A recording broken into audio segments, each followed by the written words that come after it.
नमस्कार ओमकार जी, स्वतंत्रता दिवस की आपको हार्दिक शुभकामनाएं। नमस्ते अंजू जी, आपको भी, पूरे परिवार को, मित्रों को बहुत शुभकामनाएं और याद करने के लिए बहुत धन्यवाद। आपके दर्शकों को भी नमस्कार। सर, अब से कुछ घंटों बाद भारतीय समय के मुताबिक 1 या 1:30 बजे के आसपास अलास्का में डोनाल्ड ट्रंप और पुतिन के बीच ऐतिहासिक मुलाकात होने जा रही है। लेकिन आज लाल किले की प्राचीर से पीएम मोदी ने तो डोनाल्ड ट्रंप को खरी खरी सुना दी, कुछ बचा ही नहीं बोलने के लिए। आप बिल्कुल सही कह रही हैं अंजू जी। मैं कहूँगा कि 103 मिनट का प्रधानमंत्री नरेंद्र मोदी का जो ये उद्बोधन था, राष्ट्र के नाम संदेश था, ये ऐतिहासिक है। ये बहुत लंबे समय तक याद किया जाएगा। इसको हम कई खांचों में बांट सकते हैं, कई वर्गों में बांट सकते हैं और ये देख सकते हैं कि देश के किसी भी हिस्से को, किसी भी वर्ग को, किसी भी समुदाय को उन्होंने निराश नहीं किया है। जिन परिस्थितियों में भारत की घेराबंदी करने की कोशिश हो रही है, उसके बढ़ते कदमों को रोकने की कोशिश हो रही है और कई तरह की साजिशें, मतलब डेमोग्राफी चेंज की जा रही है, वो भी कहाँ, जो अलग अलग देशों से लगती हुई हमारी सरहदें हैं, उनके आसपास। प्रधानमंत्री की नज़र से कुछ छिपा नहीं है। उन्होंने साफ तौर पर आज बता दिया कि ये जो डेमोग्राफी चेंज की साजिश रची जा रही है, इसको हम सफल होने नहीं देंगे। इसके अलावा चाहे डोनाल्ड ट्रंप हो, चाहे पाकिस्तान, उसकी कठपुतली सरकार और सेना हो, आसिम मुनीर जैसे मौलाना हो, इन सबको भी आड़े हाथों लिया है। प्रधानमंत्री के चेहरे पर कोई रत्ती भर शिकन नहीं है, चिंता नहीं है। बेटा, तुमने 25% टैरिफ लगाया था या 50% कर दिया, उसमें और इंक्रीज कर लो। अपनी सारी मनोकामनाएं, जितनी हसरतें हैं, वो पूरी कर लो। हमारी सेहत पर कोई फर्क नहीं पड़ रहा है। हम मरे नहीं जा रहे हैं कि आपसे हमें ट्रेड डील करनी ही है, और ट्रेड डील करेंगे अपनी शर्तों पर करेंगे, आपकी शर्तों पर नहीं करेंगे। जब भी किसी से कोई व्यापार समझौता होता है और दो देशों के बीच में अगर हो रहा है, तो ये देश तय करते हैं कि हमें आपसे लेना क्या है। आप थोड़ा तय करेंगे कि आपको देना क्या है। आप अगर हमारे घर में जबरन घुसने की कोशिश करेंगे, हमारे किसी रूम में घुसने की कोशिश करेंगे, तो ऐसा कौन है जो आपकी टांगे नहीं तोड़ेगा। भाई, आप अपने को अगर दुनिया का शहंशाह मान रहे हैं, आप अगर अपने को बॉस मान रहे हैं और सारे देशों को अपनी रियाया मान करके हर एक को आप घुड़की दे रहे हैं, धमकी दे रहे हैं और अपने हिसाब से उनको मोल्ड करने की कोशिश कर रहे हैं, जापान जैसे देश को, जिसमें चावल पर्याप्त मात्रा में पैदा होता है, बल्कि वो निर्यात करने की स्थिति में है, जापान को धमका करके आपने अपना चावल उसे बेचने के पूरे बंदोबस्त कर दिए। तो वो देश आपसे डर सकते हैं क्योंकि आपने हिरोशिमा और नागासाकी जैसे कांड उनके साथ कर रखे हैं। लेकिन भारत तो दबने वाला नहीं है।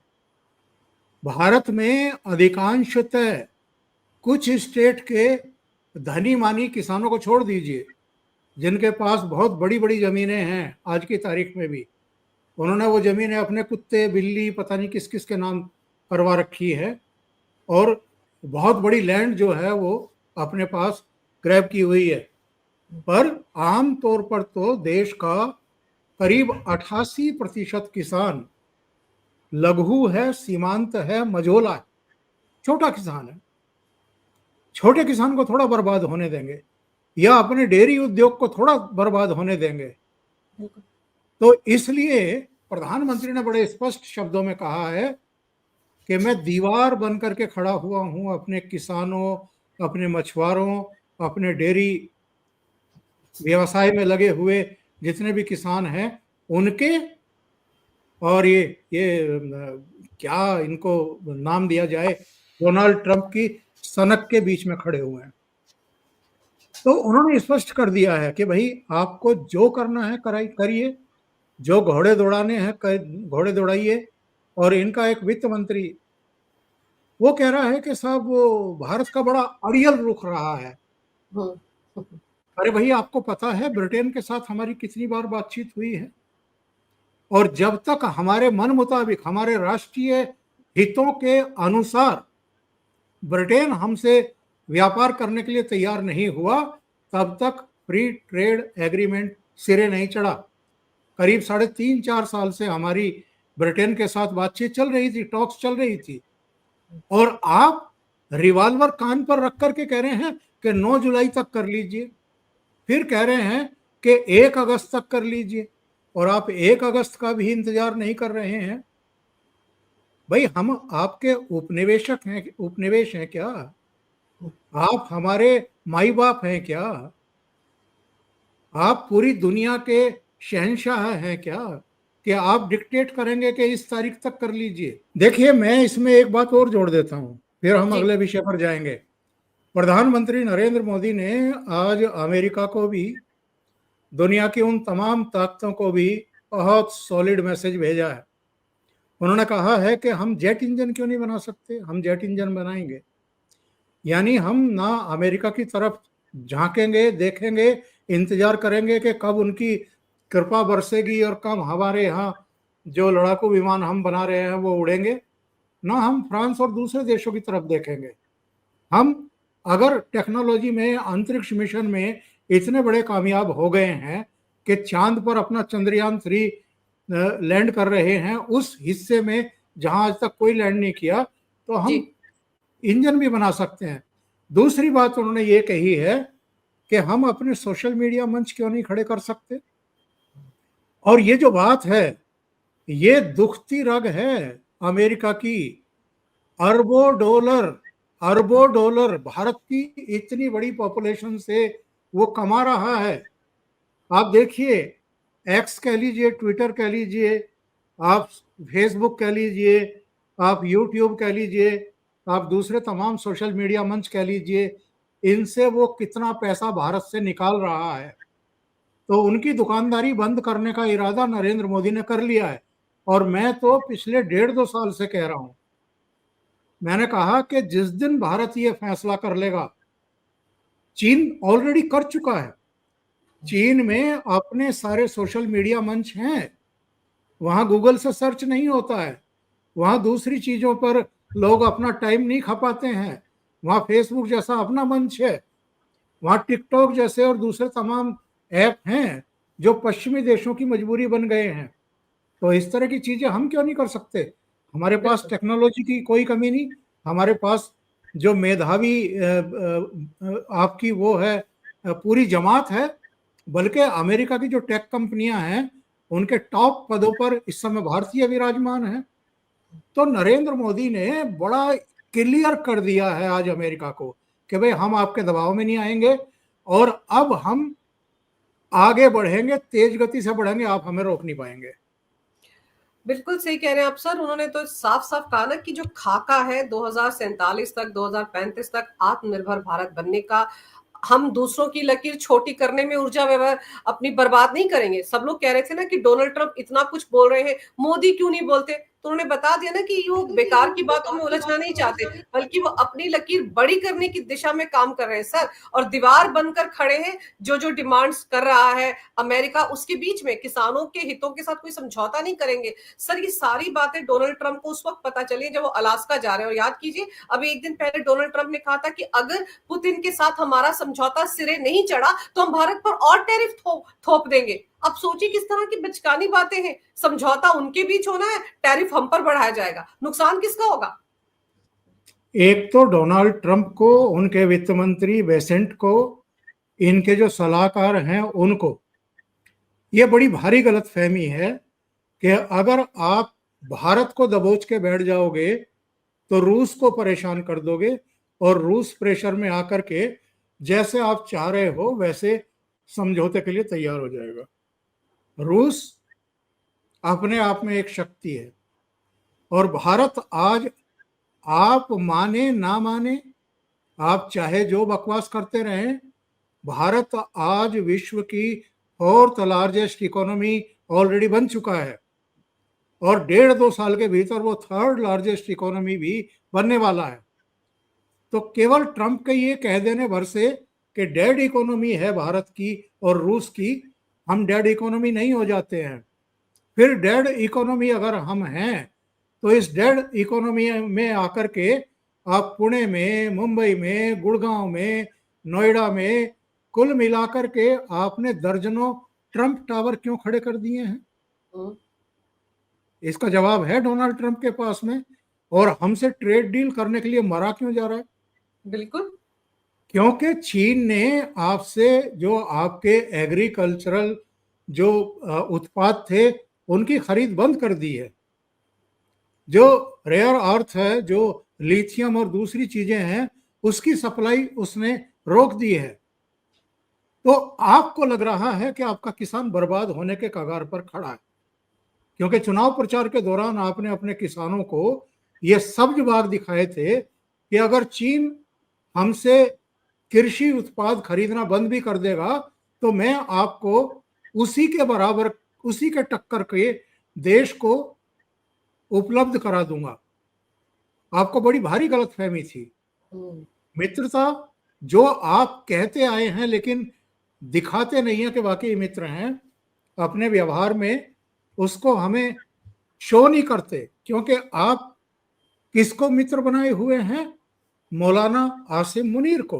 हम्म, उसको आप लंच पर बुलाते हैं, वो आपकी धरती पर जाकर के हमें परमाणु अटैक की धमकी देता है और कहता है कि अगर हम डूबे तो आधी दुनिया को लेकर के डूब जाएंगे।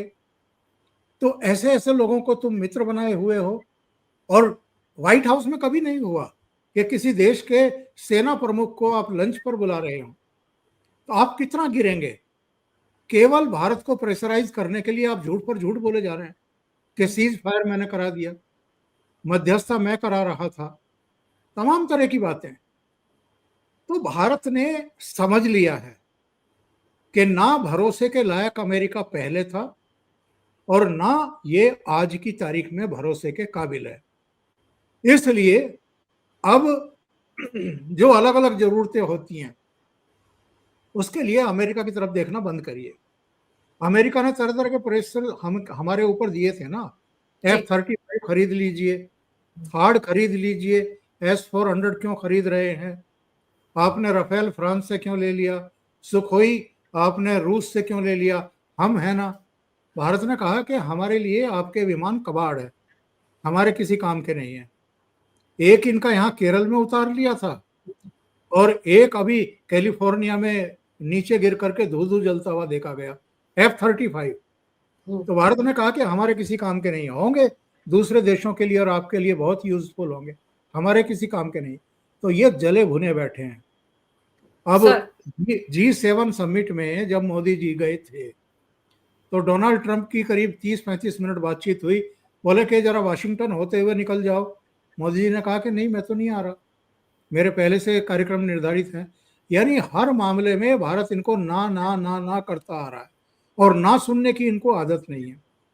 बिल्कुल। इसलिए जले जले भुने बैठे हैं और रसिया को लाइन पर लाने के लिए, प्रेशराइज करने के लिए भारत के ऊपर ये टैरिफ थोपेंगे। तो भाई भारत जो है अब वो बकरी का मेमना नहीं है जो आपके सामने में करना शुरू करेगा या घुटनों पर आएगा। घुटनों पर आपको आना होगा अगर भारत के साथ आपको मित्रता करनी है या किसी तरह की डील करनी है। ये आज बहुत सीधे सच्चे शब्दों में मोदी जी ने बता दिया। और एक चीज और जो सबसे इंपॉर्टेंट लगी उनके भाषण में ओमकार जी, वो ये थी कि ये जो डेमोग्राफिक चेंज हो रहा है, उन्होंने सीधे सीधे कहा कि कोई भी देश घुसपैठियों के हवाले अपने देश को नहीं कर सकता। ये जो एसआईआर को लेकर बिल बिला रहे हैं, सुप्रीम कोर्ट में याचिकाएं लगा रहे हैं, ये एक तरह से उनको कड़ा मैसेज था। इससे ये जाहिर होता है अंजू जी कि ये लोग अगर अलग अलग राज्यों की सत्ताओं में आते रहे हैं तो किस तरीके से आते रहे हैं, किन के वोट बनवा करके, देश विरोधियों के वोट बनवा करके उनके वोट डलवा करके आप सत्ताओं में आते रहे हैं। और अब ये चीजें अगर पकड़ में आ गई हैं, और ये पकड़ में भी नहीं आती शायद, अगर ये आपका नरसंहार नहीं होता, अगर ये नरसंहार हुआ, उसके बाद जो गृह मंत्री अमित शाह की तरफ से एक ऑर्डर निकाला गया कि जितने विदेशी हैं, खासतौर से पाकिस्तानी, बांग्लादेशी, रोहिंग्याज और दूसरे, उन सबको देश से बाहर करिए और 48 घंटे के भीतर करिए। और उसके बाद जो उनके पास से दस्तावेज मिलने शुरू हुए, एक 17 साल पहले रावलपिंडी से लड़का एजुकेशन के नाम पर आता है या किसी दूसरे नाम पर आता है, और उसके बाद यहाँ का राशन कार्ड भी बनवा लेता है, यहाँ का मतदाता पहचान पत्र भी बनवा लेता है, यहाँ का आधार कार्ड भी बनवा लेता है, और जब 17 साल वो पकड़ में आता है और उसको वापस भेजने की बात होती है तो वो रोने लगता है। मैं तो यहीं रहना चाहता हूँ। ये मतलब दुस्साहस आप देखिए इन लोगों का। और ऐसे लाखों, बल्कि अभी पश्चिम बंगाल में जब ये होगा, आप देखिएगा वहां कम से कम 1.5-2 करोड़ घुसपैठिए निकलेंगे और अवैध मतदाता निकलेंगे। 100% मेरी बात लिख करके रख लीजिए। तो ये जो आग लगी हुई है, ये जो विरोध हो रहे हैं, ये जो बेहोश होने का नाटक महुआ मोइत्रा और कुछ दूसरे लोग करते हैं सड़कों पर, ये ऐसे ही हो रहा है क्या? इनको पता है कि इनकी राजनीति खत्म होने जा रही है, और जब शुद्ध एक तरीके से मतदाता सूची सामने आ जाएगी, उसके बाद इनकी असलियत भी निकल करके सामने आ जाएगी। तो इसलिए मोदी जी, मुझे लगता है कि जितना सेंसिटिव तरीके से हर चीज पर नजर रखे हुए हैं, उनको पता है कि डेमोग्राफी चेंज हो रही है, बल्कि डेलिबरेटली की जा रही हैं। उन्होंने साजिश शब्द का प्रयोग किया है कि साजिशन ये हो रहा है, और इससे निपटने के लिए एक तंत्र विकसित करने का उन्होंने ऐलान कर दिया है। और उन्होंने कहा है कि हम इसको होने नहीं देंगे। यानी देश विरोधी जो नेक्सस है हमारी पॉलिटिकल पार्टियों का, विदेशी घुसपैठियों का, या घुसपैठियों के पीछे जो ताकतें हैं उनका, उसको हम सफल होने नहीं देंगे। यह बहुत बड़ा स्टेप है अंजू जी। आप देखेंगे ये फिर सड़कों पर आएंगे, ये फिर लोगों को भड़काने की कोशिश करेंगे, ये फिर आग लगाने की कोशिश करेंगे।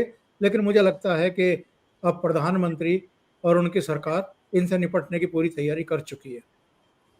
सर, एक हमारे एलओपी हैं जो आज भी लाल किले पर नहीं पहुंचे, जबकि संवैधानिक पद पर है, उनको वहां पर आना चाहिए था।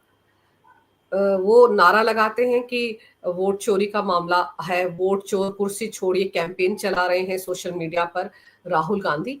आप सोचिए कि ये किस तरह की अराजकता फैलाने की साजिश है। 7-8 लोगों को लेकर बैठ जाते हैं कि इनके नाम मृतकों की लिस्ट में डाल दिए हैं। उनमें से एक तो पकड़ा गया है जिसका 2-2 जगह वोट था, वो वीडियो भी वायरल हो रहा है सोशल मीडिया पर। तो राहुल गांधी का मकसद सिर्फ और सिर्फ अराजकता फैलाना है, एनार्की करना है, और वो भी कहीं ना कहीं विदेशी साजिश, जो सोरोस एंड कंपनी है, उसके इशारों पर ही सब कुछ कर रहे हैं। क्योंकि जो हो रहा है सर, संवैधानिक संस्था पर जो अविश्वास पैदा किया जा रहा है, चाहे वो सुप्रीम कोर्ट हो या चुनाव आयोग हो, ये बिल्कुल बांग्लादेश की तर्ज पर हो रहा है। नहीं, देखिए साजिश तो वही है, और इनका इनका मकसद भी वही है। लेकिन ये लोग भूल जाते हैं, बांग्लादेश बांग्लादेश है, पिद्दी ना पिद्दी का शोरबा, और हिंदुस्तान हिंदुस्तान है। हिंदुस्तान में 30 से ज्यादा राज्य है, केंद्र शासित प्रदेश हैं। हमारी सेना जो है वो करीब 12 लाख के आसपास, हमारे अर्धसैनिक बल, अलग अलग राज्यों के पुलिस बल, और कई राज्यों की अपनी आर्म, जैसे उत्तर प्रदेश में पीएससी। तो ये सब राष्ट्रभक्त हैं। ये बांग्लादेश की बिगड़ैल धर्मांध सेना नहीं है, या पाकिस्तान के मौलाना जैसे लोग जो हैं विचारक सेना का प्रतिनिधित्व नहीं करते हैं। वहाँ तो रोज आसिम मुनीर जो है वो सुर्खियाँ बटोरता है, और वो तो ट्रंप के देश की यात्राएं करता है। हमारे यहाँ के तीनों सेना प्रमुख हों या सीडीएस हों, आपने कभी उनको रेयर ही देखा होगा कि कहीं की यात्रा पर गए हों और उनकी यात्रा कोई बहुत सुर्खियों में रही हो। या हमारे एनएस से, जिनकी आयु अब 80 प्लस हो चुकी है, अजीत डोभाल साहब, इतने एक्सपीरियंस, बहुत कम कैमरों पर आते हैं, बहुत कम, ना के बराबर। तो हमारे यहाँ सब अनुशासित लोग हैं, देशभक्त लोग हैं, राष्ट्रीयता, राष्ट्रवाद और सांस्कृतिक राष्ट्रवाद जिनकी रग रग में बसा हुआ है। ये लोग कभी भी अपने देश के साथ ना दगा कर सकते हैं और ना होने देंगे, पूरी तरीके से तैयार हैं। और ये खतरा जो है बांग्लादेश जैसा, ये तो सलमान खुर्शीद से लेकर के कई लोगों ने उस समय भी टिप्पणियां की थी ना, बिल्कुल। कि दिल्ली में भी, जम्मू कश्मीर में भी, कौन जाने, जैसे बांग्लादेश में हुआ, जैसे वहां की प्रधानमंत्री के आवास में भीड़ घुस गई, तो यहाँ भी ऐसा ना हो जाए। अभी मनोज झा वो बांग्लादेश को याद दिला रहे थे 2 दिन पहले।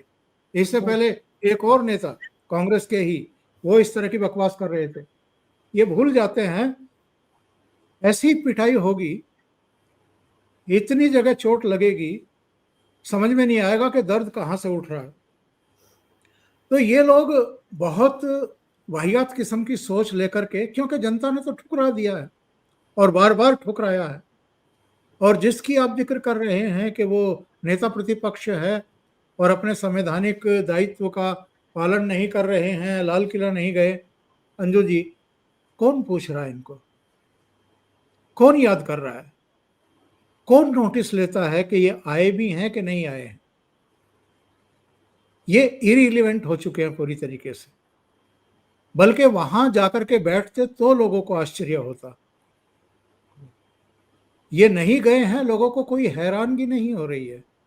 लोगों को इनका मूल चरित्र पता है। ये किस तरह की ताकतों के साथ उठते बैठते हैं, कहां कहां की रहस्यमयी यात्राएं करते हैं, और जब लौटते हैं तो एक नई टूल किट और एक नया प्रोग्राम लेकर के, एक नया शब्द गढ़ा हुआ, अब जैसे वोट चोरी का शब्द गढ़ लिया या चौकीदार चोर है का शब्द गढ़ लिया था।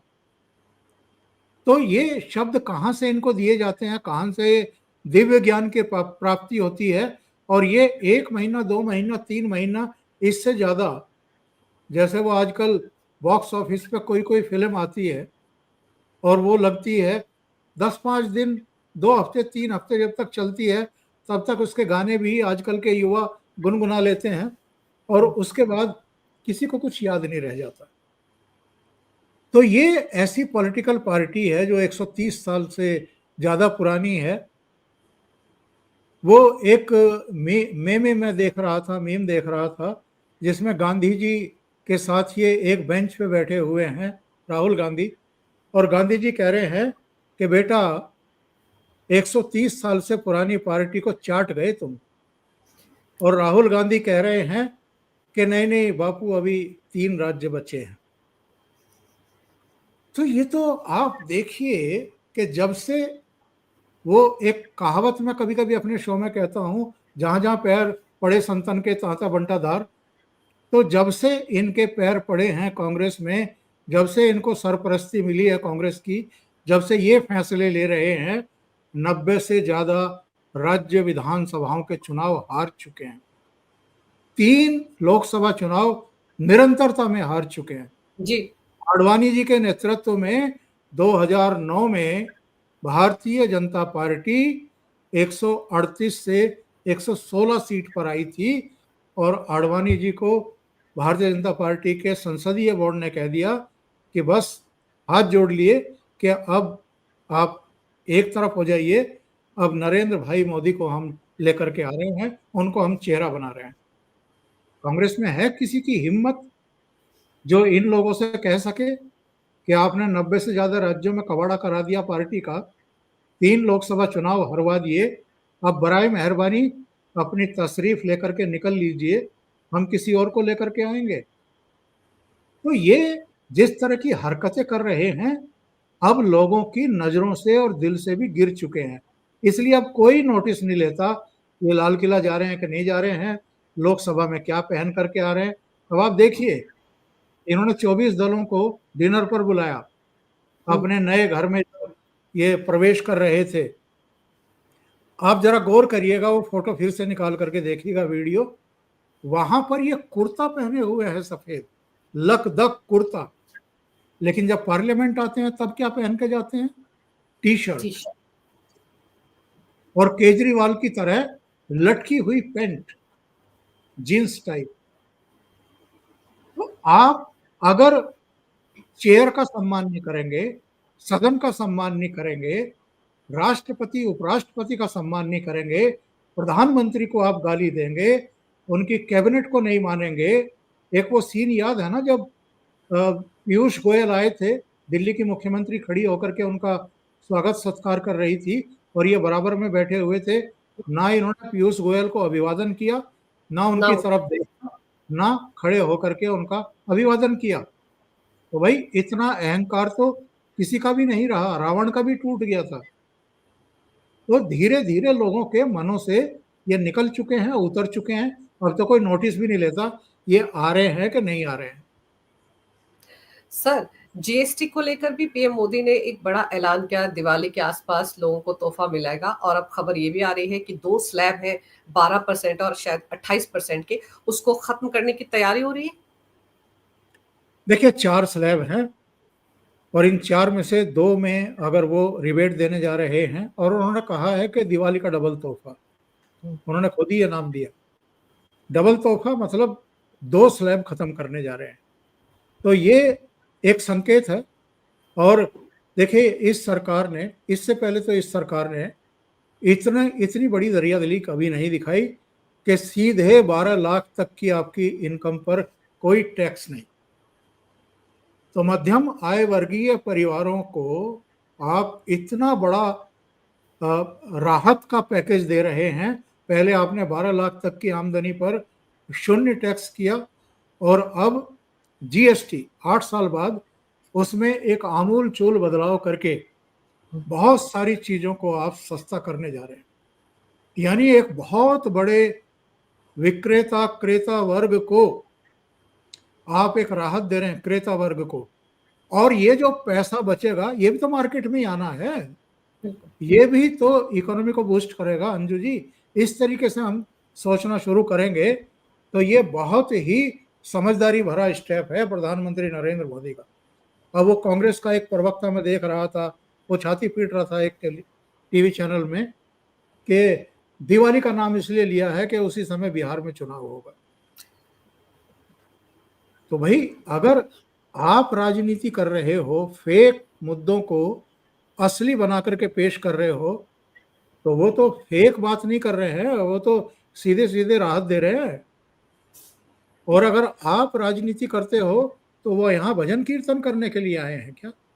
वो भी राजनीति करने के लिए आए हैं। वो भी दांव ऐसे ऐसे लगा रहे हैं कि आप चारों खाने चित हो जा रहे हैं। तो नरेंद्र मोदी से ये किसी भी तरीके से पार पा ही नहीं सकते हैं। सर, जब ये कहा जाता है कि एक राष्ट्र एक चुनाव, तब इनको दिक्कत होती है।